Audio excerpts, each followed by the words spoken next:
Les enseignants sont en train de gréver et on est bien parti pour une année blanche au Cameroun. Parce que il y a deux façons que les enseignants sont en train de gréver. Certains sont en train de gréver en se filmant, mettant sur les réseaux sociaux. Mais il y a une autre catégorie qui vient en classe et puis écrit, remplit le cahier de texte et n'enseigne pas. Parce que une grève qui demande au gouvernement d'améliorer leurs conditions de vie, eh bien, ne saurait être instrumentalisée ni par les chefs d'établissement, ni par les censeurs ou alors encore moins les surveillants généraux, parce que ça leur concerne. Si jamais le gouvernement améliorait leurs conditions de vie, comme vous allez le suivre dans ce discours de 7 minutes du professeur Maurice Kamto, il vous souvient que la grève de OTS, on a trop supporté, et OTA ne date pas que de cette année 2023. Elle a commencé depuis février, et je vous invite à suivre le discours du professeur Maurice Kamto et on se retrouve derrière pour l'analyse.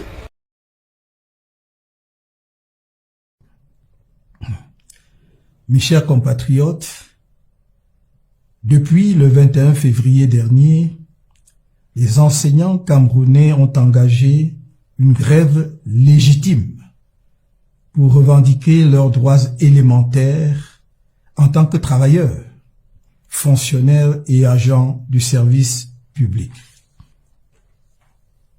Cette situation qui dure depuis presque un mois est, vis-à-vis des enseignants, humainement insoutenable et profondément injuste sur le plan juridique ainsi que de la citoyenneté républicaine.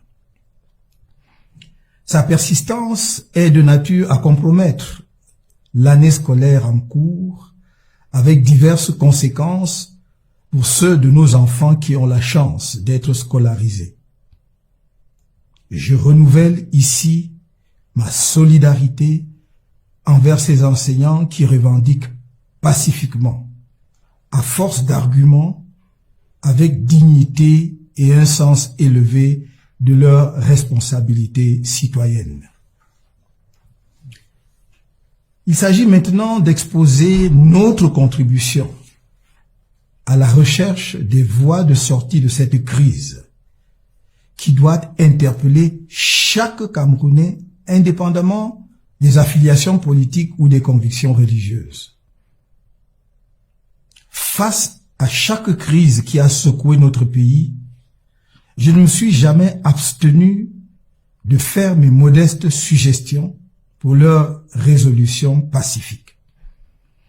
Et à chaque fois, le pouvoir en place a répondu par son indifférence, voire son mépris, et, à l'occasion, a piqué une idée dans un ensemble cohérent, sans obtenir le résultat escompté, et pour cause. Se taire, notamment face à la crise actuelle, serait donner l'impression incorrecte aux Camerounais que l'on ne réfléchit pas, ou qu'il n'y aurait pas dans le pays des forces politiques alternatives capables d'apporter des solutions idoines aux problèmes auxquels la nation est confrontée. C'est pourquoi, au lieu d'adresser au pouvoir en place des propositions qui ne recevront aucune attention ou seraient regardées avec condescendance, je préfère vous exposer à vous, chers compatriotes, les mesures que nous aurions prises pour résoudre dans les meilleurs délais possibles la grève des enseignants en cours si nous étions en situation de gouverner. Il s'agit de 5 mesures d'application et d'effet immédiat. Premièrement, mettre immédiatement sur pied une commission paritaire composée d'un côté des représentants des enseignants et de l'autre des représentants du gouvernement, notamment des départements ministériels concernés, avec pour mission d'arrêter dans un délai de 7 jours le montant exact de la dette de l'État vis-à-vis des enseignants. Deuxièmement, apurer 50% de la dette immédiatement, puis procéder à une titrisation des 50% restants à 6 mois de maturité. De la sorte, les enseignants porteurs de titres pourront, s'ils ne veulent ou ne peuvent pas attendre le terme de la maturité de 6 mois, immédiatement négocier leur titre auprès des banques pour avoir de l'argent frais. Troisièmement, donner un délai de 7 jours à tous les ministères concernés par la situation des enseignants pour intégrer ceux déjà recrutés et en attente d'intégration. Quatrièmement, faire un collectif budgétaire pour prendre en compte les effets financiers de ces intégrations dans l'exercice budgétaire en cours.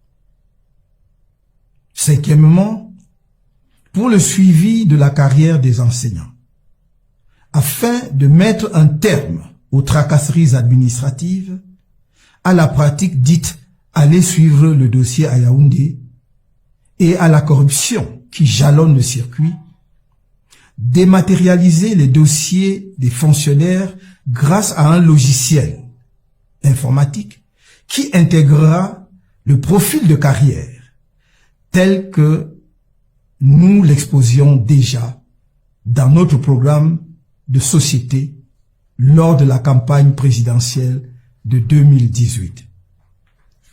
Cette dématérialisation permettra que les avancements et les effets financiers soient automatiques, bien entendu avec les correctifs nécessaires induits par le comportement du fonctionnaire ou de l'agent, son assiduité ou sa présence effective au service. Dans cet esprit, les personnes sortant d'une école de formation, comme celles recrutées sur concours ou par d'autres voies légales, recevront dès leur succès aux examens de sortie ou de recrutement un numéro matricule qui demeurera tout au long de leur carrière et qui sera pris en compte dès leur premier salaire. De la sorte, l'État aura à tout moment une vue précise du nombre de personnel nouveau et pourra faire des prévisions de ses dépenses en conséquence. Il n'y aura plus de raison d'accumuler des arriérés. Il est souhaitable que ces mesures soient appliquées aux 3 ordres d'enseignement. Enseignement de base, enseignement secondaire et enseignement supérieur, afin que l'ensemble des revendications de tous les secteurs éducatifs soient prises en compte, que l'État ait une vue complète du montant de sa dette vis-à-vis de ce secteur et qu'il y apporte une solution globale afin d'éviter des crises à répétition. Vive l'enseignant, pilier de la fabrique sociale, de la construction nationale et du développement économique. Que Dieu bénisse le Cameroun.